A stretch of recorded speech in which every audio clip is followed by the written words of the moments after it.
తాకట్టులో ఉన్న బంగారాన్ని విడిపించి ఆ రోజు ఆన్లైన్ రేటుకే మేము కొంటాం. Sharma gold company.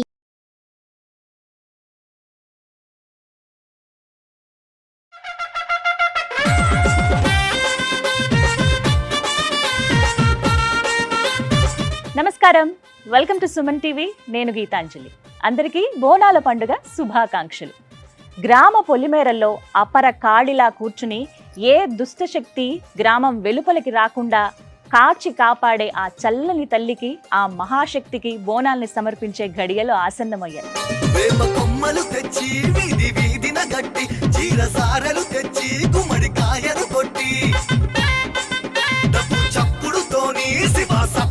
ఆషాఢ మాసంలో ప్రతి వీధి, ప్రతి ఇల్లు సంబరంలా, జాతరలా కనిపిస్తూ ఉంటుంది.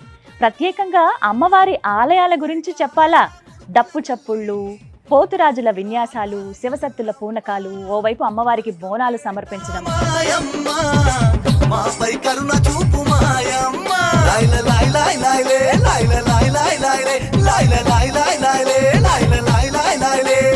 ఎంత కన్నుల పండుగగా ఉంటుందో. మరొక మాట, ఈ సందర్భంగా అమ్మవారిని చూడాలంటే మన రెండు కళ్ళు సరిపోవు. ఇక బోనాలు అనగానే ప్రత్యేకమైనది కదా. అమ్మవారికి సమర్పించేటువంటి బోనం అసలు ఎలా ఉండాలి, మనం ఎలా సిద్ధం చేసుకోవాలి, ఏ విధంగా మనం సమర్పిస్తే అమ్మ సంతుష్టమై మనల్ని చల్లగా చూస్తుంది, ఇవన్నీ మీకు తెలియపరచాలనే ఉద్దేశంతో ఈ కార్యక్రమాన్ని ఏర్పాటు చేశాము. మరి వీటి గురించి చెప్పాలంటే ప్రత్యేకమైన వాళ్ళే రావాలిగా, అందుకే ఆహ్వానించేశాము రాకేష్ బోనం గారిని.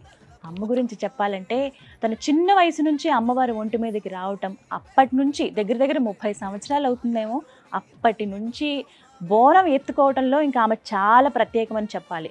ఒక కుండ, ఆ పైన ఇంకొక కుండ, ఇక్కడ వరకే చాలా వరకు పరిమితంగా ఉంటాయి. కానీ 7 అంతరాల బోనం, 5 అంతరాల బోనాన్ని ఎత్తి ఒక రికార్డు క్రియేట్ చేశారని చెప్పుకోవాలి రాకేష్ బోనం గారు. ప్రత్యేకించి ఢిల్లీలో ఇప్పటికే 7 సార్లు వారు బోనాన్ని సమర్పించారు. అలాగే వివిధ ఆలయాల్లో ఇప్పటికీ అసలు బోనం అంటే ఎక్కడ తెలియని ఆలయాలకు కూడా వెళ్ళి ఆ అమ్మవార్లకి బోనాల్ని సమర్పించారు ఆమె. అందుకే వారితోనే మాట్లాడాలి, ప్రత్యేకంగా ఈ కార్యక్రమం ఏర్పాటు చేయాలి అనుకున్నాం. ఇక ఆలస్యం చేయకుండా మరి అమ్మతో మాట్లాడేద్దామా? వారికి ఆహ్వానం పలికేద్దాం. అమ్మ నమస్కారం. నమస్తే అమ్మా. బోనాల శుభాకాంక్షలు మీకు. మీకు కూడా.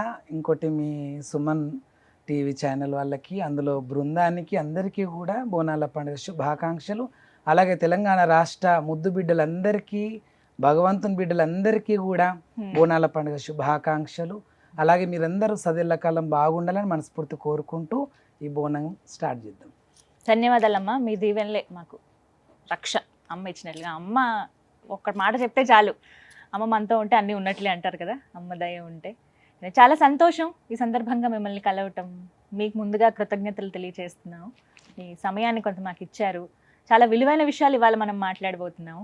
బోనాలు అనగానే తెలిసిందేగా, ఊరు వాడ వీధి అంతా సందడే, జాతర. ఇలాంటి టైంలో అమ్మవారిని చూడడానికి నిజంగా 2 కళ్ళు సరిపోమ్మా. ఎంత వైభవంగా ఉంటుంది ఆ తల్లి. ఇప్పుడు నాకు ఎదురుగుండా కూర్చుందేమో అనిపిస్తుంది. ధన్యవాదాలు.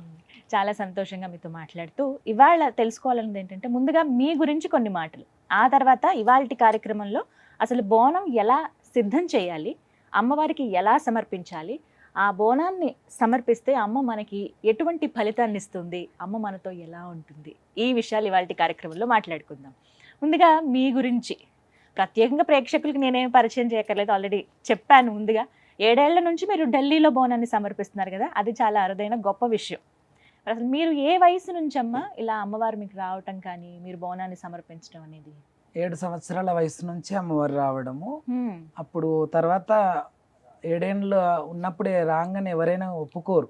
ఏ తల్లిదండ్రులైనా కానీ చదువుకోవాలి, చేయాలి, ప్రయోజకుడు కావాలనే చూస్తారు తప్ప భగవంతుడు మాకు దానం చేసి అన్నా చేయరు. సాక్షాత్తు జగన్మాత వచ్చినప్పటికీ కూడా కన్నది తల్లిదండ్రులు కాబట్టి వాళ్ళు ఏదో ప్రయోజకుడిని చేయాలని చూస్తారు కాబట్టి అలాగే చదువుకోవాలి అని వాళ్ళు బోధించిండ్రు. ఆ బంధం వాళ్ళకల్లా లాగుతుంటుంది కదా.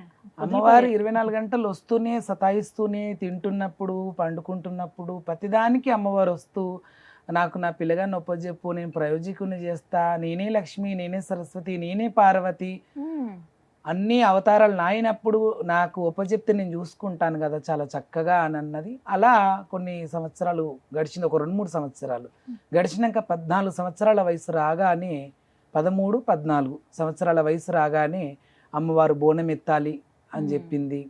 అలా 7 ఏళ్ళప్పుడు కూడా ఎత్తిన, కానీ అలాగే కంటిన్యూ చేయకుండా మధ్యలో బ్రేక్ వచ్చింది. ఆ 3-4 సంవత్సరాల 13-14 సంవత్సరాల వయసుకే 7 అంతరాల బోనం, నేను ఎంత ఎత్తున్నానో అంత ఎత్తు ఆ బోనం కూడా ఉంది. అంటే రాకేష్ బోనం అనగానే అసలు ప్రత్యేకతే అది కదా, 5 అంతరాలు 7 అంతరాలు, అసలు అది ఎలా సాధ్యం? చూస్తున్నంతసేపు అమ్మమ్మ గుండెలు ఇలా పట్టుకుంటాం అంతే, అసలు ఎలా ఇది నిజంగా అమ్మవారిది, అమ్మవారే అలా వచ్చిందా అన్నట్టు అనిపిస్తుంది. మీరు అది పట్టుకునే విధానం, మోయగలిగే విధానం అనేది ఒక్కసారి తల మీద పెడితే తిరిగి మళ్ళీ మనం ఎప్పుడు కూడా అమ్మవారికి సమర్పించేదాకా చేయి కూడా పెట్టడానికి వీలు ఉండదు, ఎందుకంటే అమ్మవారే మోసుకుంటది. అదే మీరైతే ఒక అంతర బోనానికి అది గుడి వరకు వెళ్ళే వరకు ఆ చీర సింగులు పైన అనుకుంటూ అలా అలా ఎవరికి ఏ నూనె మీద పడుతుందో ఏ కంచుడు ఎక్కడ పడుతుందో తెలియదు. అంటే నార్మల్గా వెళ్ళే వరకే కంచుళ్ళు కానీ నూనెలు పడుతున్నాయి. అంటే మేము ఆల్మోస్ట్ గాలిలో కూడా అమ్మవారు ఎగరడము, దుంకడము, ఉరకడము ఎన్ని చేసినప్పటికీ ఒక యాపాకు కూడా రాలి కింద పడది. అలా అమ్మవారు అంత సత్యం చూపించడానికి ఏమో అనుకుంటా. నాకు ఒప్పజెప్పు అంటే అప్పుడు అమ్మ చాలా ఆలోచన చేసి తర్వాత 13-14 ఏళ్ళ వయసుకు సరేలే అమ్మ, నీతో నేను కొట్లాడేటట్లు లేను, నీతో కొట్లాడి కూడా నేను గెలిచేటట్లు లేను, నా పిల్లగా ఏం చేస్తావో చెయ్యి, నీ ఇష్టం, నీకు ఒప్పజెప్తున్నా అంటే ఉపజెప్పినంత మటుకు ఏ జోగినినో లేకపోతే పెళ్లి కాకుండానో అలాగే ఉంచేయను, పెళ్లి చేస్తాను. 25 సంవత్సరాలు కాగానే ఒకవేళ నీ కొడుకు వద్దన్నా కూడా ముక్కుకు తాడేసి నేను చేస్తా అని చెప్పి అలా మేనమామ వాళ్ళ కళ్ళకి పోయి నా పిల్లగానికి పలానా పిల్లగాని మీ అమ్మాయిని ఇయ్యండి అన్నట్టుగా మా అమ్మ రూపంలో పోయి చెప్తే వాళ్ళు మళ్ళీ ఆ విషయం మాకు చెప్తే, ఎందుకంటే ఇలా ఈ రూపంలో ఉన్న వాళ్ళకి ఎవరైనా ఇయ్యాలంటే వెనక ముందు అవుతారు అట్లా. కాబట్టి అలా మేనమామ వాళ్ళ కళ్ళలోకి వెళ్ళి చెప్పడము, తర్వాత ఇస్తాంలే మా మేనల్లుడే కదా అని వాళ్ళు కూడా ఆనందంగా, అమ్మవారి రూపమేగా అది కూడా ఎంత గొప్ప పేరు తెచ్చుకుంటున్నాడు అలాంటి అతనికి. ఎందుకంటే ఇంకోటి మా మేనమామ అదే మా భార్యకి కూడా తల్లిదండ్రులు లేరు. ఫస్ట్ తల్లి ఉండే, ఈ మ్యారేజ్ కాకముందు తల్లి ఉండే, తర్వాత ఆమె చనిపోవడం జరిగింది. అలా హాయిగా నాకు ఇవ్వడం జరిగింది. చాలా చక్కగా కూడా అందమైన పిల్లలు పుట్టడం కూడా జరిగింది. అలా మీకు ఎంతమంది సంతానం? ఇప్పుడు సంతానం ఒక అబ్బాయి, 3 కూతుర్లు ఉండే, ఒక ఆమె కాలం అయింది. విన్నా, అమ్మ దగ్గరికి వెళ్ళింది అనుకోవాలి, ఇంకా అమ్మనే ఇచ్చేది ఆవిడే, తీసుకునేది కూడా ఆవిడే. కానీ ఎన్నేళ్ళు అవుతుంది మొత్తం? అంటే అన్ని కష్టాలు అనుభవిస్తూ వచ్చిన కాబట్టి ఒక చెట్టుకు పూసిన పూత అంత పూత చెట్టుకే ఉండదు, కొన్ని రాలిపోతాయి. అన్నీ పూసిన పూత ఉండదు, కాసిన కాత కూడా ఉండదు, కొన్ని పండ్లు రాలిపోతాయి. కాబట్టి అలా మనకు సంతానం ఎంత ఇచ్చినప్పటికీ అల్లకిలో ఒకడు ఆ భగవంతుడు దోసుకపోతాడు, ఆ సంగతి మనకు తెలుసు. ఇంకోటి దేవాన దేవతలు కూడా ఎన్నో బాధలు అనుభవించిన వాళ్ళు కాబట్టి ఆ కష్టాన్ని నేను అలా గుండెకి తీసుకున్నా, ఎందుకంటే అందరూ పడ్డవాళ్ళే బాధలు. కాబట్టి అలా కూతురు పోయిందని చెప్పిన మరుక్షణమే కొన్ని రోజులు బాధపడ్డ తర్వాత అది ఆత్మకు ఆస్వాదిస్తూ ఆమె ఎక్కడికి పోలే, అమ్మ కానీ నా కూతురుగా నాతోనే ఉన్నారు. ఎందుకంటే వాళ్ళతో నేను రాలే, నాతో వాళ్ళు రాలే. అందుకే ఇంకా మన జీవితం ఏమున్నదో మనం ముందుకు నడిపించాలి, ఇక్కడికి డెడ్ ఎండ్ చేస్తే కాదు, ఎవరిద్దరి గురించో మనం డెడ్ ఎండ్ చేయడానికి వీల్లేదని అలా జీవితం ఇంకా ముందుకు తీసుకొని వెళ్తున్నాం. ఈ తెలంగాణ బోనాన్ని కూడా ఇంతవరకే కాకుండా మనం ఇంకెక్కడెక్కడనో చేస్తే బాగుంటది అని చెప్పి 3000 కిలోమీటర్ల దూరం ఉన్న అస్సాం కామాఖ్య అమ్మ తల్లి శక్తిపీఠం, 13వ శక్తిపీఠం వామాచారం పూజలు, అక్కడ దున్నపోతులు 108 దున్నపోతులు దిగుతాయి, యాటలు దిగుతాయి. అక్కడ అమ్మవారికి రక్తపాతం ఇష్టం, ఎందుకంటే ఆమె రక్తపాతంతోనే యోని ముద్ర అక్కడ పడింది. కాబట్టి శ్రీలోక చించారని శ్రీచక్రవాసిని శ్రీ కనకదుర్గాదేవి అంశంలో ఆ యోనిలో శ్రీచక్రాన్ని పెట్టుకొని అమ్మవారు శ్రీ సకల జగతి వెళ్తూ ఉన్నది. అలా అమ్మవారి దగ్గర కూడా బోనం చేస్తే, మామూలు దర్శనానికి వెళ్దామని వెళ్ళినాము, బోనం చేస్తే బాగుంటది. ఎప్పుడు తెలంగాణలోనే తిరుగుతుంటారు అందరూ, ఎవరో ఒకరు దాటించాల, తెలంగాణ బార్డర్ దాటించాల, ఏ మహారాష్ట్రనో కర్ణాటకనో ఇంకెక్కడెక్కడనో చేస్తే కొద్ది బాగుంటది, అక్కడ ప్రజలోకని కూడా చూపించినట్టు ఉంటది అని చెప్పి అలా అక్కడ కూడా ఫ్లైట్లో వెళ్ళినాం. కాబట్టి మేము ఇక్కడ నుంచి బోనం బిందెలు, త్రిశూలాలు, ఖడ్గాలు తీసుకపోలే, అక్కడనే ఒక మార్కెట్లోనే బోనం సెట్ కొన్నా, త్రిశూలం తలవార్లు కొన్నా, అక్కడనే ఊదిచ్చిన. అక్కడ ఇంకోటి ఏంటంటే అక్కడ వాళ్ళకి ఇంకా హ్యాపీనెస్ ఏంటంటే వాళ్ళ స్టైల్లో చేసిన బోనం. ఇక్కడనేమో మనం ఎండి విగ్రహాలు అవి పెడతాము, అక్కడ చాటలో అమ్మవారు ఉంటది, ఫేస్ చాటలో 4 దిక్కుల 4 ముఖములు పెట్టిన చాటలు అతకబెట్టిన, అది కూడా తెలివి కావాలి, తెలివికి పెట్టి ఆ చాటలు అతకబెట్టి మళ్ళా ఆ తల్లి అనుగ్రహం చూడు మా పైన, ఒక్క చాట కూడా ఊచిపోలే, ఎందుకంటే ఏ చాట కింద పడ్డా అయ్యో బోనంకు రథభంగం జరిగిందేమో అని అనిపిస్తుంది మనకి. అవును. కాబట్టి చాలా అందంగా బోనం అంటే ఇంకోటి చేస్తే ఎలా ఉంటది అక్కడ వాళ్ళ ఫీలింగ్. దగ్గరకు వస్తారా రారా, ఇక్కడిక్కడనే ఏదో కొబ్బరికాయ కొడతానమ్మా, కొబ్బరికాయ కొట్టిరు మన మీదకి వచ్చేస్తుంది, అది డిస్ట్ కొబ్బరికాయ, అమ్మ డిస్ట్ ఉంటేనే కొడుతుంది కదా, ఏదైనా డిస్ట్ ఉంటేనే నిమ్మకాయ దొక్కుతుంది కదా అమ్మవార్లు వచ్చినప్పుడు అని, ఏదైనా డిస్ట్ ఉంటేనే కదా కొరికి కూడా పడేసేది, అక్కడ కొరికి పడేసినా నిమ్మకాయ జ్యూస్ చేసుకుని తాగుతున్నారు, కాళ్ళ కింద తొక్కిన నిమ్మకాయని జ్యూస్ చేసుకుని తాగుతున్నారు. అలాగే కొబ్బరికాయ కొడితే కోతులు చేతుకపోయిన విధంగా తీసుకుపోయి తినేస్తున్నారు. అప్పుడే ఎంత అంటే ఆ ఫీలింగ్ మనం చేస్తేనే అది తెలిసింది, మనం చేయకపోతే తెలియదు. కాబట్టి ఈ ఈ 18 శక్తి పీఠాలలో, అష్టాదశ శక్తి పీఠాలల్లో ఇలా బోనం చేస్తే ఇలాంటి రెస్పాన్స్ ప్రతి దగ్గర దొరుకుతుంది అనేది నాకు అనుభవం వచ్చింది. అమ్మ, ఇంతమంది అమ్మవార్లు ఉంటారు, అన్ని అమ్మరూపమే, కానీ ఒక్కొక్క పేరుతో ఒక్కో చోట ఆవిడ కొలువై ఉంది. ముందుగా మీకు ఏ అమ్మవారు వచ్చారు మీ దగ్గరికి? ఏ అమ్మవారు మీ ఒంట్లో? నాకు రేణుకాదేవి అమ్మవారు అంటే మొదట సిగం ఊగింది ఆమెని, సిగం అనేది అంటారు కదా, పూనకము సిగం అనేది ఏ అమ్మవారు ఊగలే, ఫస్ట్ ఊగడమే పూనకం ఊగడమే రేణుకాదేవి అన్నమాట. లందగోళంలోకి వెళ్ళి బయటికి వచ్చేటప్పుడు కానీ, లందగోళంలో దుంకేటప్పుడు కానీ మొదలు ఊగింది ఆమె, మొదలు బోనం చేసింది ఆమె, మొదలు బోనం ఎత్తుకుంది కూడా అమ్మవారే. అందుకే చాలా మందికి వచ్చే అమ్మవారు కూడా రేణుకాదేవి ఎక్కువగా. చాలా మంది ఇప్పుడు తెలంగాణలో ఎంతమంది పూనకాలు ఊగే వాళ్ళు ఉన్నా అందులో ఒక 30% మల్లన్న సిగము, పోషమ్మ సిగం అట్లుంటది. మిగతా ఎక్కువ మంది రేణుకాదేవి. ఎందుకు రేణుకాదేవి ఎక్కువ వస్తుంది అని అంటే, అయితే రేణుకాదేవిని పరశురాముడు బాధలు పెడుతున్నప్పుడు జమదగ్ని వారి భార్య అన్నమాట, భరత జమదగ్ని భార్య రేణుకాదేవి. అయితే ఆ స్వామివారు ఏదైతే పుట్ట మీద చనిపోతారో ఆ సమయంలో 24 సంవత్సరాల వయసు వచ్చేదాకా పరశురామునికి నన్నెవరు చంపుతున్నారో పేరు చెప్పొద్దు, చెప్తే ఆ చిన్న కుర్ర వయసులో పోయి ఏం చేయలేడు. కార్తీక మహారాజు మహిషాసురుళ్ళు ఎంత శక్తో, 1000 మంది మహిషాసురుళ్ళకి ఎంత శక్తి ఉంటుంది అంత శక్తి కార్తీక మహారాజుకు ఉంటది. మరి చిన్న కుర్ర వయసులో ఉన్న 5 ఏళ్ల పిల్లగాడు ఏం చేస్తాడు? ఏం చేయలేడు. అందుకే నేనైతే పోతున్నా, నేను చనిపోతున్నా, నేను నీ నుంచి 24 సంవత్సరాలు దూరం అయిపోతున్నా, నన్ను కాల్చి ఆ యొక్క 7 కుండలలో, బోనం కుండలలో బొక్కలు పెట్టి మర్రి చెట్టు ఉడల్లో పెట్టు, తర్వాత 24 ఏళ్ళు అయినాక నేను బతికొస్తాను కదా, అప్పుడు అంతకుముందు పేరు చెప్దువు కానీ, అప్పటిదాకా ఎంత అడిగినా మా నాన్న పేరేం పేరు, మా తండ్రి గారి పేరేం పేరు అంటే మాత్రం చెప్పకు, తప్పించుకొని తిరుగు. అలా తప్పించుకొని తిరగడంలోనే పరశురాముడు ఇక 5 ఏళ్ల పిల్లగానప్పుడు ఎవరెవరితో ఆడుతుంటే, నువ్వు తండ్రి చచ్చిపోయినాక పుట్టినవురా, నీకు తండ్రి లేకుండా పుట్టినవు, మీ అమ్మ రంకుతనం చేసింది బొంకు వలుకుతుంది రేణుకాదేవి, మీ అమ్మ మంచిది కాదు, నీకు మీ అమ్మ మంచిది అనుకుంటే మీ తండ్రి గారు ఎవరో తెలుసుకో అని చెప్పేసి వీళ్ళందరూ తిట్టడము, అందరి పిల్లలతోని ఆడుకోనియకుండా పరశురాముని గెంటేయడం ఇవంతా వస్తుంటే ఆ 5 ఏళ్ల పిల్లగానప్పుడే ఉగ్రరాముడు అయిపోతున్నాడు అనమాట. భార్గవరాముడు ఉగ్రరాముడు అయిపోయి ఆ గండ్రగొడ్డలి తీసుకొని ఇక మా అమ్మ ఎంట పడతా, మా తండ్రి గారి పేరు చెప్పేదాకా నేను ఎంట పడతాను పడుతున్నప్పుడు ఈ అమ్మవారు తప్పించుకుంటుంది. ఎన్ని రకాలు కొట్టిండంటే అన్ని రకాల చిత్త వేదన పెట్టిండు. ఏ అమ్మవారు బాధలు పడాలి, ఈ ఒక్క అమ్మవారే పున్నామ నరకాన్ని చూసింది, ఆ తల్లి జగన్మాత. అలా చూసినప్పుడు ఈ పరశురాముడు వెంట వస్తున్నప్పటికీ ఆ దెబ్బల నుంచి తప్పించుకోవడానికి 12 కులస్తుల ఇళ్ళకు వస్తుంది.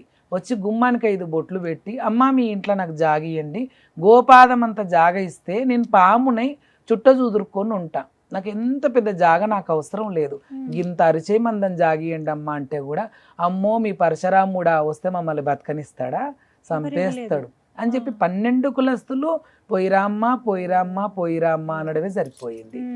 అలా అందరు గుమ్మాలకైతే బొట్టు పెట్టుకుంటూ వెళ్తుంది కాబట్టి అందరి ఇళ్ళల్లో కూడా ఆ తల్లి కులదేవతగా నిలుస్తూ వెళ్తుంది.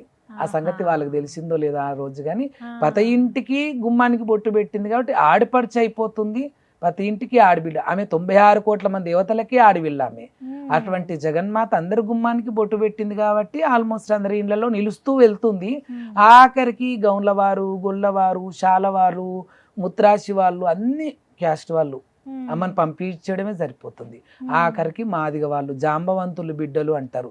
భూమి పుట్టక ముందు పుట్టిండు జాంబవంతుడు, జాంబవంతుడు 6 నెలల ముందు పుడతాడు భూమి పుట్టక ముందు. ఆ జాంబవంతుని బిడ్డలే జాంబవంతులు.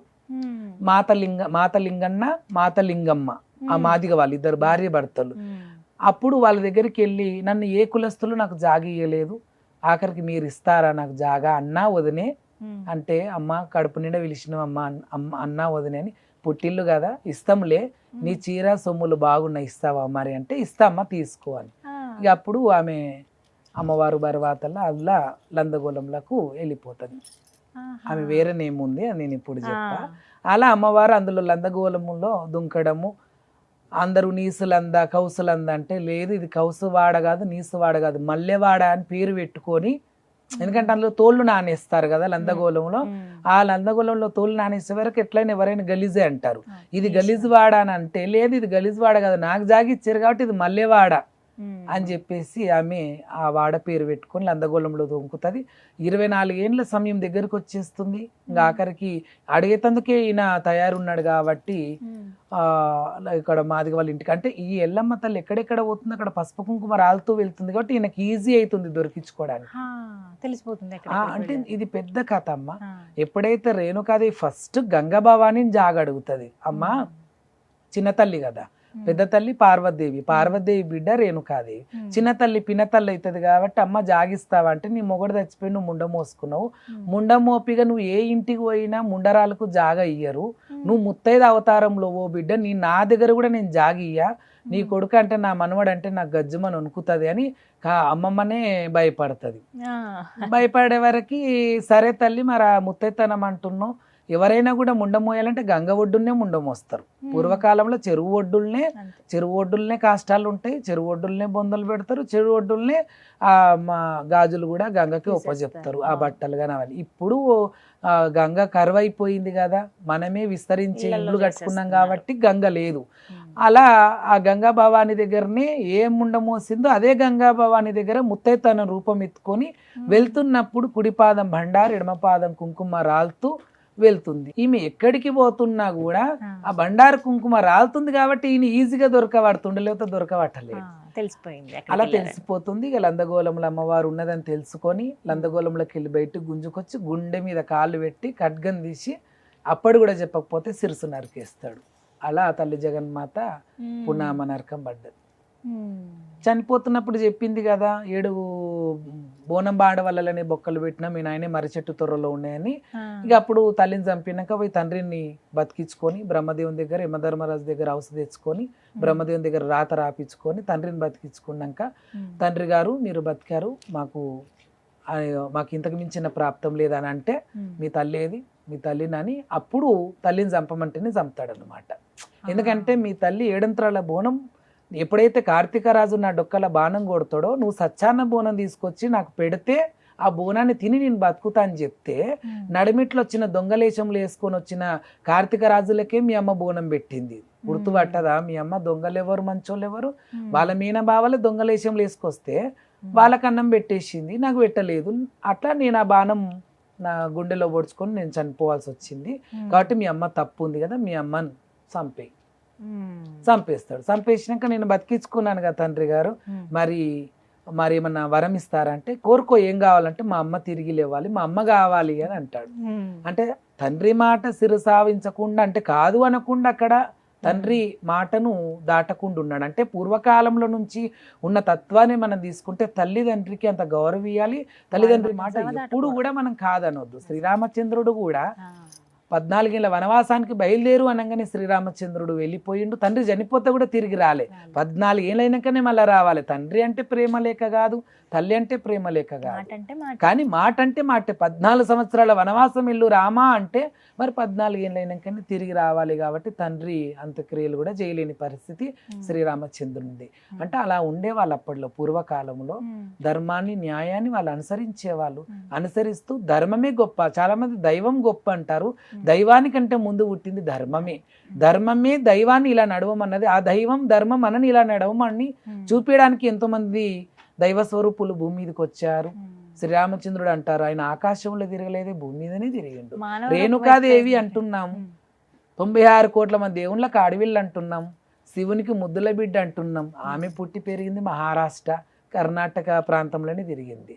ఆమె చనిపోయిన స్థలం కూడా కర్ణాటక సవదత్తి. ఆమె ఇష్టపూర్తిగా వెలిసింది తుల్జాబావా అనే అవతారంలో ఉన్నది. బల్కంపేట ఎల్లమ్మ ఆ పరశురామునితోని బాధలు తట్టుకోలేక బావి లోపల కూడా దుంకింది అమ్మవారు. మరి అడుగుతారు కదమ్మా తల్లిని బతికించండి అని చెప్పి బతికిస్తారు. బతికిస్తారు అప్పుడు. ఎందుకంటే నువ్వు కోరుకోరామా నేను ఏదంటే ఆ వరం ఇస్తానన్నాడు కాబట్టి మా అమ్మ తిరిగి లేవాలి అని. తర్వాత ఇంకో కథనం ఏంటంటే తిరిగి లేసినాక మా అమ్మనే నరికిన చెయ్యి నాకు ఎందుకని నరుక్కుంటాడు. నరుక్కునే వరకు అప్పుడు ఏమవుతుంది, ఆ చెయ్యి ఉత్తగా పోవద్దు. ఏది రేణుకాదేవి, ఆ చెయ్యి ఉత్తగా పోవద్దు. అందరి కొట్టిన వాడవైనా తిట్టిన వాడవైనా నా బంగారి కొడుకు నువ్వు, నీ చెయ్యి ఇంకోటి కొత్త చెయ్యి ఇచ్చా, పాత చెయ్యిని ఉప్పలమ్మై మొలవాలి. నేను ఎక్కడెక్కడ ఎవరెవరి ఇళ్లలో ఎల్లమ్మ తల్లిని ఉంటానో అక్కడక్కడ నువ్వు ఉప్పలమ్మ తల్లివై వెలవాలి. అందరు ఏమనుకుంటారు, ఉప్పలమ్మన వరకు ఏ ఉప్పలమైసమ్మను ఏ అమ్మవారు అనుకుంటారు. అమ్మవారు కాదు, అయ్యగారు పరశురాముడే. ఏంటంటే మొగ రూపములో ఆస్తం ఉంటే నన్ను కొట్టిన చెయ్యి కాబట్టి నువ్వు అందరిని కొడతావు రామా. పరశురామ ఉప్పలమ్మాయి వెలిస్తే అందరికి అన్నం పెట్టిన వాడవైతావు. ఇప్పుడు ఆడచేయి అంటే అందరికి అన్నం పెట్టేది అవుతుంది తల్లి చెయ్యి కాబట్టి అలా ఉప్పలమ్మాయి వెలువు అని. అప్పుడు ఎవరెవరి ఇళ్లలో ఎల్లమ్మ ఉంటుందో అప్పుడు ఉప్పలమ్మ చెయ్యని ఇట్లా మొలుస్తుంది. గిచ్చి చూస్తారు, భూగర్భంలోకి వెళ్ళి వస్తుంది. గిచ్చి చూస్తే పాలు వస్తే పాల పరమాణం, ఆవు పాలతో పాల పరమాణం పూజలు. అదే రక్తం కూడా వస్తుంది. కొమ్ములు తీరిన పొడిలను తెచ్చుకు వస్తారు. తర్వాత 3 daysలలో వెళ్ళిపోతుంది మళ్ళా. ఏది ఆ లోపలికి గంప బోర్లిస్తే మళ్ళీ భూగర్భంలోకి ఇంత పెద్ద రంధ్రం పడి లోపలికి వెళ్ళిపోతుంది ఉప్పలమ్మ వచ్చి. నాకు కొంచెం కొంచెమే తెలుసమ్మా. ఇప్పుడు మొత్తం పూర్తిగా తెలిసింది రేణుకా ఎల్లమ్మ తల్లి గురించి. చాలా చక్కగా వివరించారు. బల్కంపేట ఎల్లమ్మ అమ్మవారి విశిష్టత ఏంటండి? అసలు ప్రతిష్ఠించిన విగ్రహం అమ్మవారు స్వయంగా అక్కడ వెలిసారా? స్వయంభూ చెప్పాను కదమ్మా. బల్కంపేట ఎల్లమ్మ కూడా పరశురామంతో తప్పించుకోవడానికి బావిలో దుంకింది. ఇప్పుడు మనం కూడా ఒక కొడుకు బాధలు తట్టుకోలేకపోతే ఏదైనా సూసైడ్ చేసుకోవాలనుకుంటాం, ఒక భర్తది కూడా తట్టుకోలేకపోతే ఏదో చేసుకోవాలనుకుంటాం. అలా ఆయన సామాన్యంగా పెట్టలేడు కదా బాధలు, చాలా బాధలు పెట్టిండు. ఒక్కరోజు ఎండకే మనం నిన్న మొన్న ఎండలకే తట్టుకోలేము. ఒక్కరోజు ఎండని ఆ కాలంకు ఆ ఎండ ఎట్లుందో మనకైతే తెలియదు కానీ ఒక్కో రోజు ఎండకే తట్టుకొని అటువంటి ఎండను 7 రోజుల ఎండను ఒక్కనాడు కొట్టేటట్లు చేసి ఒక బండను సలసల మలిగేటట్లు చేసి బట్టలు ఉడవికి ఆ బండ మీద బొర్లిచ్చిండు. ఎందుకంటే ఎప్పుడైతే బొగ్గలు రావో అప్పుడే నువ్వు నిజంగా ప్రతివర్తవు, నువ్వు మా తండ్రికే కన్నదానవు, లేకపోతే రంకుతనం చేసి బొంకు వలుపుతున్న ఎల్లమ్మ వైతవు అని ఆయన ఖబర్దారని ఎప్పుడు ఆయన ఆమె వెనుకనే వాడేటోడు. అలా ఎన్నలేని బాధలు పెట్టిన ఆమె అమ్మవారు కళ్ళల్లో మాత్రమే దెబ్బలు, కన్ను రెప్పల మీదకి వెళ్ళి సహా ఆమె పేయి నిండా దెబ్బలే. ఆమె అసలు ఈ జన్మ నాకు, ఈ పుట్టుక నాకు ఎందుకు వచ్చింది అన్నంతలా. అయితే చిన్న కథనం ఏంటంటే సాక్షాత్తు శంకరుణ్ణి అడుగుతుంది అన్నమాట అమ్మవారు. ఏమని, నేను భూగర్భం మీద మానవ స్త్రీనై జన్మించాలనుకుంటున్నా, మరి జన్మిస్తా తండ్రి అంటే, భూమి మీదకి అడుగుపెట్టిన మరుక్షణమే నీ శక్తులు అన్నీ మాయమైపోయి ఒక సాధారణమైన స్త్రీగా ఉంటావు, ఎన్ని బాధలు వచ్చినా తట్టుకోవాలి రేణుక, తట్టుకుంటావా అని. ఇంకోటి చెప్పాలన్నా ఇదే విషయంలో, రేణుక ఆమె పేరు, ఎల్లమ్మ కాదు. ఎప్పుడైతే ఎల్లమ్మ అని ఇంతకుముందు చెప్పాను కదా, అందరి ఇళ్లలోకి బొట్టు పెట్టుకుంటూ వెళ్తుంది అని, ఏ ఇళ్లల్లో దాగినా బయటికి వెళ్ళమ్మా బయటికి వెళ్ళమ్మా బయటికి వెళ్ళమ్మా, ఓ రేణుక బయటికి వెళ్ళమ్మా అనే దాంట్లో ఎల్లమ్మగా ప్రసిద్ధి చెందింది ఇక్కడ తెలంగాణ రాష్ట్రంలో. మిగతా ఆంధ్ర, మహారాష్ట్ర, కర్ణాటకలో మాత్రం రేణుకాదేవి, ఎల్లమ్మ అని మాత్రం అస్సలు విలువరు. తుల్జాపురం రేణుక, సవదత్తి రేణుక, ఇలా ఎల్లమ్మ మాత్రం తెలంగాణలోనే ఇక్కడనే ఎక్కువ తిరిగింది, ఆమె సెంచరీ వెళ్ళింది కాబట్టి ఇక్కడనే ఎల్లమ్మ. రేణుక అని కూడా అన్నారు ఇక్కడ, సామాన్యంగా ఆ పేరే రాదు. మనకి ఎల్లమ్మ తల్లి గుడి పోతున్నాం, మా ఇంట్లో ఎల్లమ్మ మనకి అక్కడ కూడా రేణుక ఉంది కానీ ఆ రేణుక అనే పదం మన నోటికి రాదు. అలా ఆ తల్లి ఆయన నుంచి తప్పించుకోవడానికి బల్కంపేట బావిలో దుంకుతే, అమ్మో మా అమ్మ ఇల్లు కూడా ఉన్నదా అని ఈయన చచ్చిపోయిన రూపం చూపిస్తుంది అన్నమాట అమ్మవారు.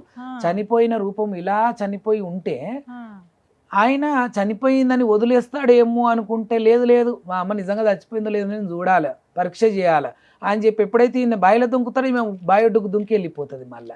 అందుకే కింద చనిపోయిన రూపం లాగా ఉంటది బల్కంపేటలో. ఇంతవరకు తలక ఇట్లా క్రాస్ ఉంటది కదా, అది అమ్మవారి రూపమే. ఆ ఎప్పుడైతే ఆమె అలా ఉండిపోయిందో, ఆమె బావి ఒడ్డుకు దుంకినా ఆ ఒక ప్రతిరూపం శిలగా మారిపోయింది అక్కడ.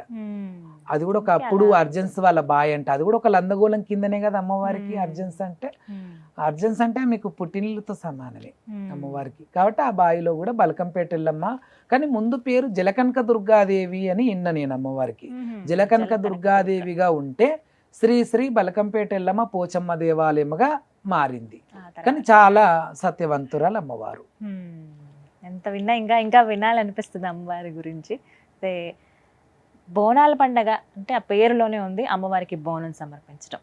అసలు సిద్ధం చేయటం అదొక కళ, అమ్మవారి నుంచే నేర్చుకోవాలి ఖచ్చితంగా అంటారు. మీరు 7 ఏళ్ళప్పటి నుంచే బోనం ఇచ్చిన వారు కదా, మరి మాకు నేర్పిస్తారా, మాకు చెప్తారా అసలు అమ్మవారికి నేర్పిస్తాను. బోనం ఎలా సిద్ధం చేయాలో? మాతో పాటు ప్రేక్షకులు కూడా చాలా మంది చూస్తున్నారు. నేను నేర్చుకోవాలనుకుంటున్నానమ్మా.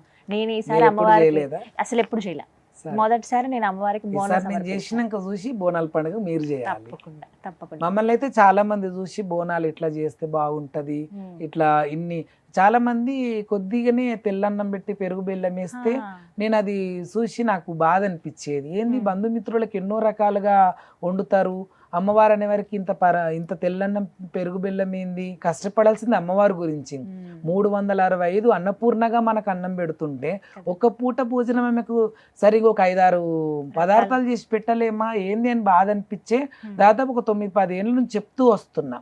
ఉమ్. పరమాన్నము, పచ్చన్నము, తెల్లన్నం పెట్టకండి, పచ్చన్నం పెట్టండి. ఎందుకంటే అందులో కొన్ని రకాలుగా మేకపసరు కానీ, యాపాకు కానీ, గుమ్మడికాయ గింజలు కానీ అన్ని కూడా పిసికి బలిగం పందిస్తారు. ఊరు పచ్చగా ఉండాలి, వాడ పచ్చగా ఉండాలి, పల్లె పచ్చగా ఉండాలి అని, తెల్లన్నం చల్లి పచ్చగా ఉండాలని ఎట్లా అంటారు? కాబట్టి ఇంకోటి పసుపు యాంటీబయాటిక్, ఆ. పచ్చన్నం అంటే అందులో పసుపు ఉంటది, ఇంకా మళ్ళీ మీదంగా పసుపు వేసి మళ్ళీ విసుకుతారు. కాబట్టి ఉమ్. సకల రోగ నివారణం ఆ తల్లి జగన్మాతనే కదా అన్నిటిని అవును. పారగొట్టేది. ఆవిడ. అందుకే తెల్లన్నం పెట్టకండి, పచ్చన్నం పెట్టండి, పరమాన్నం ఆవు పాలు బెల్లం వేసి పరమాన్నం పెట్టండి అని చెప్తూ వస్తున్న. బూరెలు, పూరీలు, వడలు పెట్టుకునే వాళ్ళు వడలు కూడా, కానీ ఎప్పుడు నేను వడలు చెప్పాను. ఎక్కువ పూరీలు, బూరెలు, పెరుగు, బెల్లము, పచ్చిపులుసు ఇవి ఎక్కువ చెప్తుంటాం. వీటి గురించి ఇంకా అంటే ఒక పూర్తిగా 4-5 మాట్లాడదాం. ఐటమ్లు ఎక్కువ పెరిగినాయి కదా. right. వాళ్ళు ఏంది, వీళ్ళకేమో చికెన్లు, మటన్లు, చేపల వేంపులు, ఎన్నెన్నో ఐటమ్లు, వాళ్ళు అదే బిజీ అసలు ఉంటే మామూలు హడావిడి ఇక్కడ కాదు. అమ్మవారికి ఎవరికో చిన్న పిల్లకోప చెప్పిన తెల్లన్నం ఎంతసేపు వండుతుంది? అదా మనం చేయాల్సింది? ఒక పొయ్యి దగ్గర మనం పెట్టుకున్నాం, బొట్లు పెట్టినాము, కంకణం కట్టినాం అంటే అమ్మవారికి ఎన్ని రకాలు చేయాలి. వరలక్ష్మి వ్రతం అంటే ఎన్ని ప్రిపేర్ చేస్తాం మనం. కాబట్టి ఒక అమ్మవారికి మనం 365 రోజులు ఇచ్చిన అమ్మకు నెత్తి మీద పెట్టుకొని తీసుకొని పోతున్నాం అంటే ఆ అమ్మకు కూడా ఎన్నో కడుపు నిండా ఆమె కంటకి ఎదురుగా ఇంత నైవేద్యం పెడితే చాలా ఆనందపడుతుంది, సంతోషిస్తుంది. ఇక తర్వాత అమ్మ సిద్ధం చేశారు ఇలా పసుపు తర్వాత విగ్రహాలు పెట్టడము, ఉమ్. తర్వాత అందులో నైవేద్యం మనం వండుకొచ్చినాం కదా అవన్నీ అందులో పెట్టి ఆపాకు పెట్టి దీపం పెట్టడం. సరే చేద్దాం.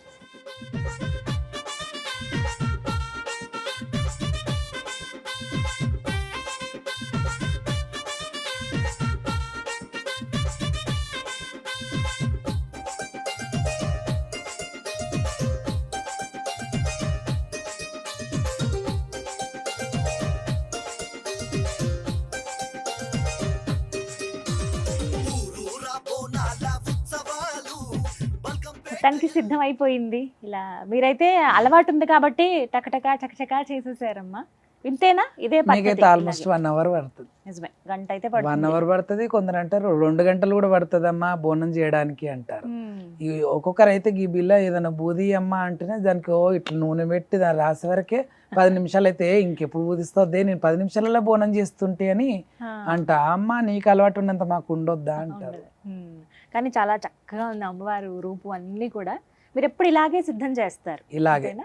మనం అందంగా తయారైతే అయిపోదు కదమ్మా, బోనం మనకంటే మించి అందంగా ఉండాలి కాబట్టి ఎంత అందంగా ఉందో చూడండి. నిజంగా చాలా చాలా బాగుంది చూడడానికి. ఇక్కడే అమ్మవారు వచ్చి కూర్చుందా అన్నట్టుగా అనిపిస్తుంది. చాలా మంది నార్మల్ గా బోనం బూదిచ్చేసి ఇంత తెల్లన్నం పెట్టి పెరుగు బెల్లం వేస్తారు. ఇప్పుడు మీరే చూస్తారు ఎన్నో పదార్థాలు అందులో మన నైవేద్యం, పరమాన్నం పెట్టినాం, పచ్చన్నం పెట్టినాం, పెరుగు, బెల్లము, తోటకూర, కోయిగూర పోసి పెట్టకుండా వేయించాలా.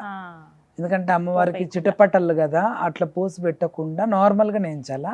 పచ్చి పులుసు కూడా నార్మల్ గానే చింతపండు పులుసు చేసి అందులోనే ఉల్లిగడ్డ ముక్కలు, తర్వాత 2 పచ్చిమిరపకాయలు అంతవరకే. పచ్చి పులుసు కూడా పోసి పెట్టొద్దు. మనం తినే దానికి పెట్టుకోవచ్చు. అలాగే శివరాత్రి రోజు నైవేద్యాలు పెడతాం శివునికి, అప్పుడు పెట్టొచ్చు.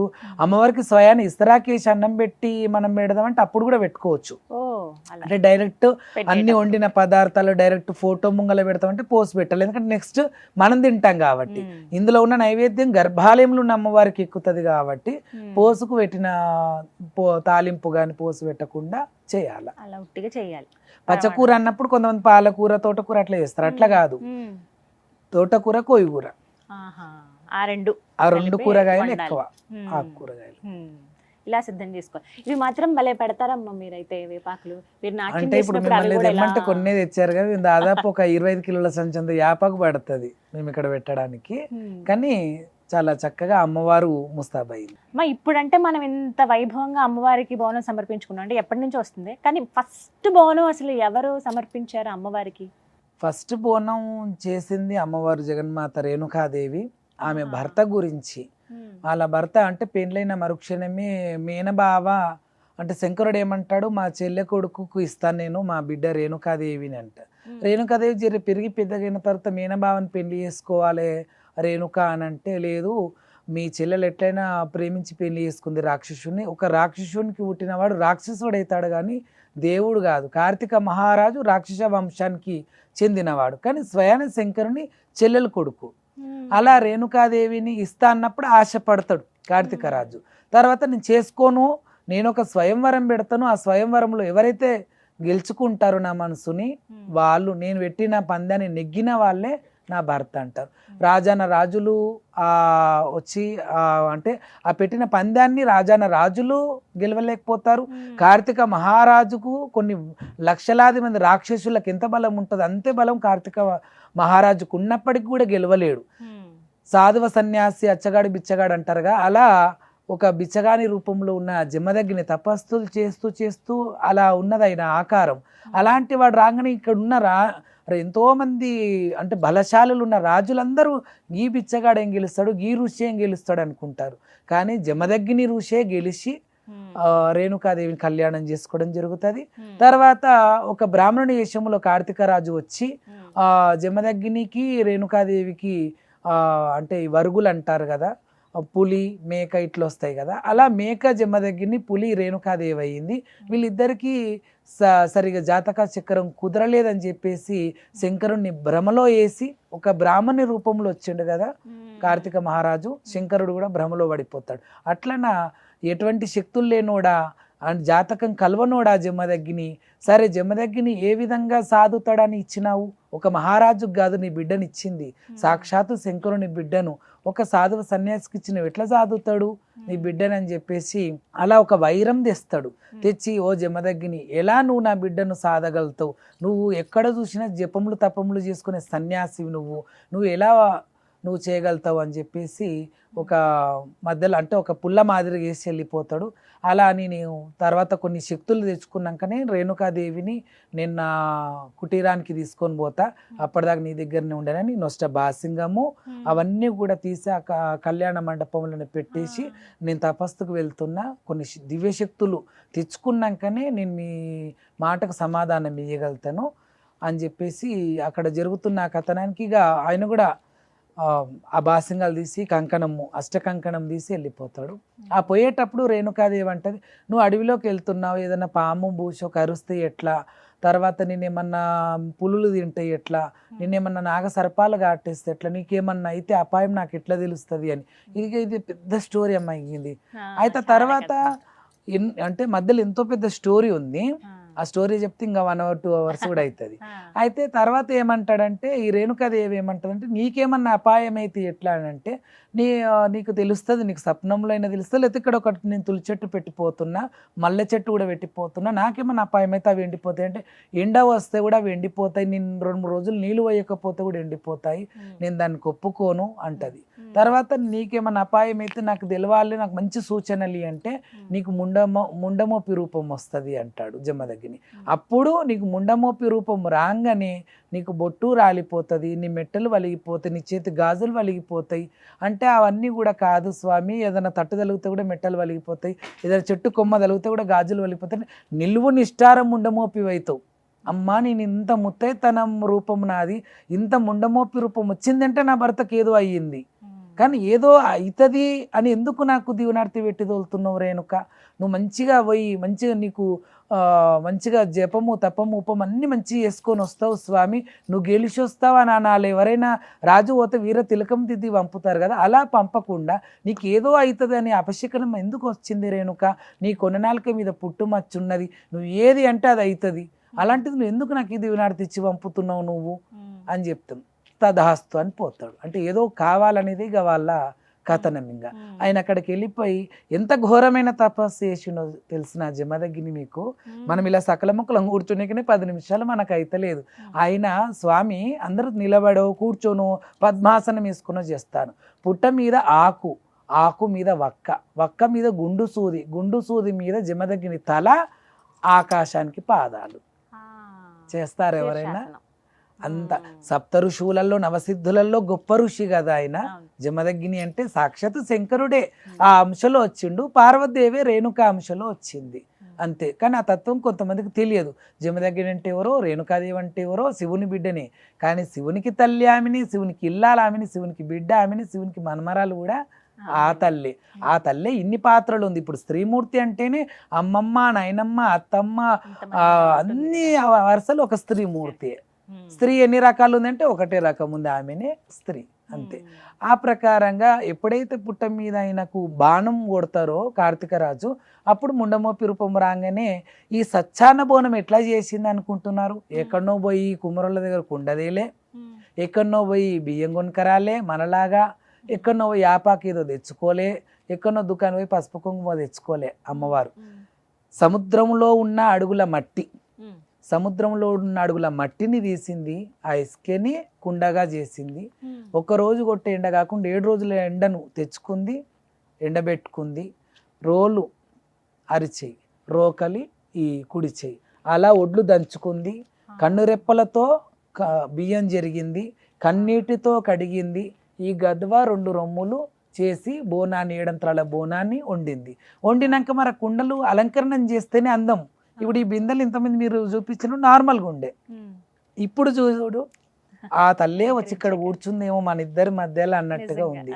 అయితే ఆ తర్వాత మరి కావాలి కాబట్టి ఎవరికైనా ఏ ఆడవిల్లైనా సుమంగలిగా ఉండాలంటే అమ్మగారు మెయిన్ కారణం అయితే వాళ్ళే. పెళ్ళైన తర్వాత ఒక ఇంటికి పోయినాక కూడా వాళ్ళు బియ్యం పోస్తుంటేనే మనకు అప్పుడప్పుడు వాళ్ళు పసుపు కుంకుమలు చీరసారాలు పెడుతుంటేనే మన సౌభాగ్యం అనేది రెట్టింపు అవుతుంది, మనకు కూడా నలుగురు ఉన్నారు అనేది ఉంటుంది. అమ్మవారు కూడా తానంత తన బలగం ఉంది కాబట్టి, ఒరే కొమరవెల్లి మల్లికార్జున తమ్ముడా మల్లన్న, నాకు ఇట్లా బండారు కుంకుమ పంపి నేను మీ బావని బతికించుకోవాలి, నేను బోనం బూదించుకోవాలి అని చెప్పేసి అడిగితే, చిలకరామ చిలుక మీద ఒక రెక్క మీద కుంకుమ, ఒక రెక్క మీద బండారు పోసి ఆ యొక్క తమ్ముడైన కొమరెల్లి మల్లన్న పంపితే ఇగో ఈ బండారు కుంకుమతో ఇలా చక్కగా పూజించుకుంది. కానీ ఆ తల్లికి ఎవరు సహాయం చేయలే బోనం ఎత్తడానికి, దింపడానికి, ఇవన్నిటికి. తర్వాత ఏం చేసింది? బోనం పూజించుకుంది, అఖండ దీపం వెలిగించుకుంది. ఎత్తాలిగా 7 అంతరాలు అంటే మన అంత హైట్. అవి ఎలా చేసుకుంది? భూమి మీదకి వెళ్ళి తీసింది, మొకాల మీద పెట్టుకుంది, మొకాల మీదకి వెళ్ళి భుజాల మీద పెట్టుకొని బోనం పెట్టుకుంది. బోనం దేని మీద పెట్టుకుంది? ఇప్పుడు నేను బోనం ఎత్తుకోవాలంటే చుట్టబట్ట కావాలా, బట్ట. కానీ అమ్మవారికి పుట్టలో చేయి పెట్టింది, నాగసర్పాన్ని గుంజింది, చుట్టగా తయారు చేసుకుంది నాగసర్పాన్ని. ఆ 7 అంతరాల బోనాన్ని ఎత్తుకుంది, కదిలి వెళ్ళిపోతుంది. ఊగుతూ ఆడుతూ రడివేడి శబ్దాలు చేస్తూ అలా అమ్మవారు కదిలిపోతుండగా వాళ్ళ మీనబావలి దొంగలేశంలో వచ్చి ఈ బోనం ఎప్పుడైతే జమ్మదగ్ని తింటాడో అప్పుడు బతుకుతాడు, బతుకొద్దు అంటే మనమే దీన్ని ఎంగిల్ చేయాలా అని చెప్పేసి అమ్మవారి బోనాన్ని ఎంగిల్ చేయడం జరిగింది. అలా అమ్మవారు 7 అంతరాల బోనం ఎంగిలి బోనం, నాది 5 అంతరాల బోనం సచ్చాన బోనం అని పేరు పెట్టుకుంది. అందుకే 7 అంతరాల బోనం చాలా తక్కువగా నేరుగా కనిపిస్తాయి, ఎవరు కూడా చేయరు ఎక్కువ. నేను చిన్నగా ఉన్నప్పుడు ఎత్తుకుని, ఇప్పుడు ఎత్తుకోలేదు. 5 అంతరాల బోనం మాత్రం మరీ చేస్తూనే ఉంటాం. మీరు ఎన్నోసార్లు చూసినాను కూడా చెప్తున్నారు. లాల్ దర్వాజాలో చేసినాం, సికింద్రాబాద్లో చేసినాం, మా ఇంట్లో నుంచి కూడా 5 అంతరాల బోనం తీయడం జరిగింది. అలా చేస్తూ ఉంటాం. అలా వారు చాలా కష్టాలు పడుతూ, చాలా బాధలు పడుతూ తన భర్తని బతికించుకోవడానికి చేసింది. మొదటి బోనం చేసింది ఆవిడే, ఆడింది పాడింది పూనకం తెచ్చుకొని ఊగిపోయింది కూడా అమ్మవారే. ఇదన్నమాట అసలు కథ. ఒక మాట అమ్మ, ఇప్పటివరకు అయితే మనం ఇలా అందంగా అలంకరించుకున్నాం, ఎంత చేసాము. ఎత్తుకున్న తర్వాత చాలా మందికి ఒక భయం ఉంటుంది, అటు ఇటు కదిలిపోతుందేమో, కొంతమందికి జారిపోయి కిందకు వచ్చేయటం కానీ, బరువు అనిపిస్తుందని ఇలా చేతికి దించడం కానీ, అది శుభమా అశుభమా? ఒకసారి ఇట్లా పెట్టుకున్న బోనం, నెత్తి మీద పెట్టుకున్న బోనాన్ని ఒక 10 నిమిషాలు, ఒక అర్ధగంట మోయడానికే వాళ్ళంత సతమతమైతే మరి మేము ఎన్ని నెత్తులు మార్చాలి? మేము దాదాపు 3 గంటల దాకా ఆడతాం. అమ్మ బలమి, ఒకవేళ బలం క్షీణిస్తున్నా కూడా అమ్మ బలమి, నీ ముందే దించాలి, మా చేతి పెట్టాలి, నీకు పెట్టిన అన్నమే మేము తిన్నాక వేరే నైవేద్యాలు, వేరే భోజనం చేయాలి. అంత కఠినంగా ఉంటాం మేము. అంత కఠినంగా ఉంటాం. అమ్మవారు కూడా మాకు అంత నిష్టగా ఉన్నందుకు పవర్ ఇస్తూనే ఉంటుంది ఆమె బ్యాక్ నుంచి. మా బ్యాక్ సపోర్టే ఆమె అసలు. అలా కానీ ఎప్పుడు కూడా బరుగయిందనో, ఒకవేళ బరుగైతే కూడా, ఎందుకంటే ఎవరికైనా బరుగు అనిపిస్తుంది కొంతమందికి అట్లా అనిపిల్లతో, కొందరికి ఉపవాసం ఉండి గుమ్మ వస్తుంటుంది, పక్క వాళ్ళకి ఇవ్వాలి. కానీ చేతుల్లో పట్టుకోవడము, లేకపోతే భుజం మీద ఎత్తుకోవడము, లేకపోతే కింద పెట్టి అరుగు మీద జరసేపు కూర్చొని మళ్ళీ తర్వాత తీసుకొని వెళ్దాం, ఇలాంటివి మాత్రం చేయొద్దు. ఎక్కడైతే బోనం దించి కింద పెడతావో అక్కడే అమ్మవారికి రథభంగం అయిపోయినట్టు బోనం ఎక్కేసినట్టే. ఇంకా అది మళ్ళీ గర్భగుడి వరకు పోదు, ఎక్కిస్తే కూడా అమ్మవారు స్వీకరించారు. అంటే ఒక్కసారి దించితే ఇంకా సమర్పించడానికి సమర్పించినట్టే, ఇంకా ఇచ్చేసినట్టే అంతే. మళ్ళీ అది నెత్తి మీద పెట్టుకోవడం అనేది కుదరదండి. ఇలా 2 కుండలు పెట్టుకున్నప్పుడమ్మా, ఇప్పుడు కింద అన్నము పరమాన్నం ఇలాంటివన్నీ కింద వేస్తాయి. ఈ పైన కుండలో జలకడవ అంటారు కదా, శాఖ, పెరుగు శాఖ పోయొచ్చు, పెరుగు, బెల్లం, నీళ్లు, లేదంటే పచ్చి పులుసు అలాంటిది ఉంటుంది. అన్నం ఎందుకంటే పైన దీపం. అన్నం పెట్టినప్పుడు మళ్ళీ ఇప్పుడు మనం అన్నం పెట్టుకున్నప్పుడు కూర కూడా ఉండాలి కదా, కాబట్టి పైన పచ్చి పులుసు ఉంటుంది. అన్నం పెట్టగానే పచ్చి పులుసు పోసి ఈ అఖండ దీపం అక్కడ అమ్మవారికి సమర్పించేస్తాం. ఇలా ఇంకా వాళ్ళకి ఇలా దించి ఇచ్చేస్తే ఇంకా అమ్మకి సమర్పించినట్టే. చాలా వరకు అయితే అలా దింపి అక్కడ ఉన్న కుమ్మరి అన్నలకు ఇస్తారు, కానీ మా చేతన్ని మేమే పెడతాం. అది ఎంత పెద్ద దేవాలయమైనా కానీ, అక్కడ ఎంత రద్దీ అయినా సరే ఉన్నా కానీ, మేము ఇంత కష్టపడి 2-3 గంటలు ఆడుకొని వచ్చినప్పుడు మేము ఎవరికో ఇయ్యము. ఆ లాభం కూడా మాకు ఉండాలా. మేము పెడుతూ ఏంటంటే వాళ్ళు టక్మని పెట్టేస్తారు. మేము అన్నపూర్ణ అమ్మని పెడుతూ, కాశీ అన్నపూర్ణమ్మని తలుస్తూ, సమస్త భూత ప్రేత పిశాచిని నివారణ, దుష్టగ్రహ దోష నివారణ, ఇట్లా కొన్ని మాటలు అనుకుంటా సర్వే జనా సుఖినో భవంతు అంటూ పెడితే జీవరాశులు, పక్షులు, వృక్షజాతులు, మానవులంతా బాగుండాలి అని మేము దీవనార్థిస్తూ పెడతాం. కావాలి వాళ్ళు ఏంటంటే వేరే వాళ్ళకి ఇచ్చేగానే అలా తీసి అక్కడ పెట్టేస్తారు. అట్లా కాకుండా మేమే ఈ దీవనార్థులు ఇస్తూ పెట్టడం. మళ్ళీ కొన్ని పెడుతున్నప్పుడు కొన్ని శ్లోకాలు కూడా చదివేస్తాం టకటక. ఇలా అమ్మవారికి బోనం సమర్పించడం వల్ల అమ్మవారి ఇచ్చేటువంటి ఫలితం ఏంటి? చాలా మంది దానికోసం ఎదురు చూస్తారు. అంటే ఎప్పుడు పెట్టని వాళ్ళు కావచ్చు, మొదటిసారి పెట్టేవాళ్ళు కానీ, ప్రతి సంవత్సరం అమ్మవారికి సమర్పించే వాళ్ళు. అంటే ఏదో ఆశించి చేయొద్దు. అలా ఆశించి చేస్తే కూడా అమ్మవారు, అమ్మో ఇది పలానోళ్ళు ఇది కోరుకుంటా నాకు పెడుతున్నారు, వీళ్ళకి నా మీద ప్రేమ లేదు. అమ్మ ఇప్పుడు మనం పిల్లల్ని కన్నాం, ఒక ఆడపిల్లని కన్నా ఒక మగపిల్లగాని కన్నా కనంగానే వాళ్ళు ఒక 3 ఏళ్ళకి రాగానే స్కూల్ వేయాలని తెలుసు. ఆడపిల్ల ఒక 13 ఏళ్ళకి పెద్ద మనిషి అయితే పండగ పబ్బం చేయాలని తెలుసు. ఇంకో 20 ఏళ్ళు రాని పెళ్లి చేయాలని తెలుసు, అబ్బాయికైనా అమ్మాయికైనా. అంటే మన పిల్లలకి ఏం చేయాలో మనకు తెలిసినప్పుడు ఆ జగన్మాతకు మనకెప్పుడు ఏమి ఇయ్యాలో అమ్మకు తెలుసు. సర్వాంతర్యామి జగన్మాత, ఆమెకి ఎందుకు మనం అడగడము? అంత బాగుంటే చాలమ్మా, నువ్వు సంతోషంగా ఉండు, నువ్వు ఈ బోనాన్ని మంచి స్వీకరించు, మాకేం కావాలనో చూసుకో తల్లి అంటే ఆమెను చూసుకుంటది కదా, ఇస్తది కదా. ఆమె ముందర పోయి నువ్వు చేస్తావు ఇంత భక్తి, కోరుతావు ఇంత. ఒక్కొక్కరు బోనాన్ని పెట్టి మాకు ఇల్లి అమ్మ, గూడి అమ్మ, ధనమి అమ్మ, దానిమి అమ్మ, మిద్దెలి అమ్మ, మేడలి అమ్మ, ఎందుకు అవన్నీ ఇస్తది. ఎప్పుడు ఏమి ఇయ్యాలనో, ఎప్పుడు మన నుంచి ఏం గుంజుకోవాలనో కూడా తెలుసు, ఎప్పుడు ఏడిపియాలనో తెలుసు, ఎప్పుడు పిల్లలు యాస్టి పెడితే తల్లి కొడతది, గిచ్చుతుంది, ఏడిపిస్తుంది, మళ్ళీ బుజ్జగిస్తుంది. అలాగే ఆ తల్లి జగన్మాత కూడా అంతే చేస్తుంది. చాలా చక్కగా చెప్పారమ్మా. చాలా విషయాలు తెలుసుకున్నాను ఇవాళ మీ ద్వారా. నేను ఇప్పటి వరకు వినడం, ఏవో వీడియోస్లోనూ అలా చూడటం వరకే మిమ్మల్ని, కానీ ఇలా ప్రత్యక్షంగా చూడటం, ప్రతి సమయానికి నన్ను చూసినందుకు కూడా మీకు పేరున ధన్యవాదాలు. ఇలాగే యూట్యూబ్లో కానీ టీవీ ఛానల్స్లో వీక్షించిన వాళ్ళందరూ కూడా పేరున అందరికి కూడా ధన్యవాదాలు. అమ్మవారి అనుగ్రహం ఎప్పటికీ ఉంటుంది. ధన్యవాదాలమ్మా. ఇంకా దీపం వెలిగించి అమ్మవారికి సమర్పించడమే.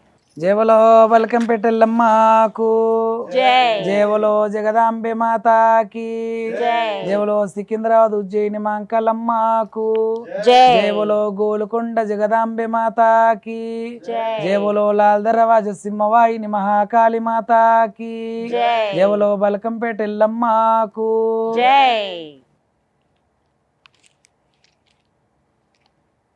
మొత్తానికి సిద్ధం అయిపోయింది. ఇక అమ్మవారికి సమర్పించడమేనా అమ్మా? అమ్మవారికి తీసుకెళ్ళి అందరు బాగుండాలని సమర్పించడమే. కానీ చాలా సంతోషం మీరు రావటం, ఇలా ఈ కార్యక్రమం చాలా సక్సెస్ఫుల్గా అయింది. మనం ఏమి ప్లాన్ చేసుకోలేం కదా, అంతా ఆమెనే చేసుకుంది, ఆమె బోనం ఆమె సిద్ధం చేసుకుంది అన్నట్టుగా ఉంది. అమ్మవారు చాలా ముద్దుగా నవ్వుతూ కనబడుతున్నారు ఇక్కడ. చాలా సంతోషం అమ్మ. మళ్ళీ అవకాశం ఉంటే మళ్ళీ మిమ్మల్ని కలవాలని కోరుకుంటున్నాను. ధన్యవాదాలు. చూసారుగా, బోనాల జాతర తెలంగాణలో ఎంత వైభవంగా జరుగుతుందో మనందరికీ తెలిసిందే. ఈ జాతరలో ప్రత్యేకమే బోనం. అమ్మకి ఎంత ఇష్టం అన్నట్టు మనం మనస్ఫూర్తిగా సమర్పించే బోనం అమ్మ కూడా మనస్ఫూర్తిగా స్వీకరించి మనల్ని చల్లగా ఉండాలని దీవిస్తుంది. మరి అలాంటి అమ్మ దీవెనలు మీ అందరికీ ఎప్పుడూ ఉండాలని మనస్ఫూర్తిగా కోరుకుంటూ అందరికీ బోనాల జాతర శుభాకాంక్షలు. నమస్కారం.